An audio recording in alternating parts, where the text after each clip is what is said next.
Baik, perkenalkan, nama saya Arif Alhasbi. Saya Teknik Industri Angkatan 2020 dengan NFP 160320008. Di video kali ini, saya akan menjelaskan tentang SDG ke-12 yang bertemakan Ensure Sustainable Consumption and Production Method. Oke, di sini saya membahas tentang tujuan ketiga yang berisi pada tahun 2030 mengurangi separuh jumlah dari sampah pangan global per kapita pada tingkat retail dan konsumen, lalu mengurangi kerugian makanan sepanjang produksi dan rantai penawaran, termasuk kerugian pasca panen.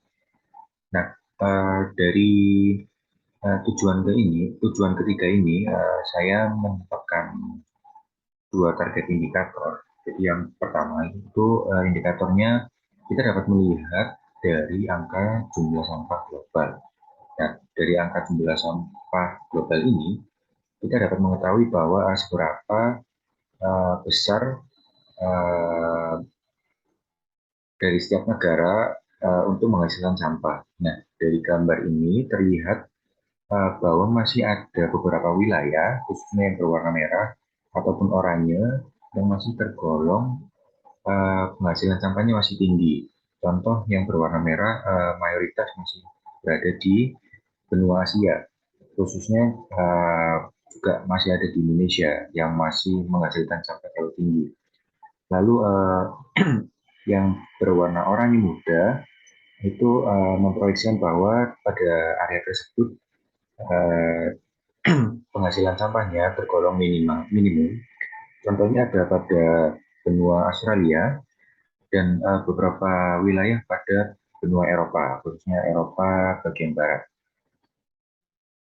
Lalu dapat kita lihat juga pada warna oranye yang memproyeksikan bahwa tingkat penghasilan sampahnya tergolong menengah, yang mayoritas berada pada benua Amerika, khususnya di Amerika Serikat, lalu beberapa area di benua Afrika. Oke, baik.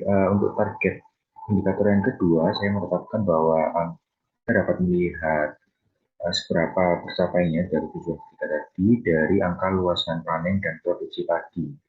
Nah, dari gambar ini saya ambil khususnya di Indonesia dulu. Di Indonesia dapat kita lihat bahwa pada tahun 2021 itu tren luas panen itu tergolong menurun. Sempat naik pada Januari ke Maret, tapi setelah itu trennya menurun. Lalu juga kita dapat lihat pada perbandingan luas panen dan produksi padi di Indonesia khususnya pada tahun 2020 itu terjadi penurunan ke tahun 2021, sebenarnya turun 2,3%.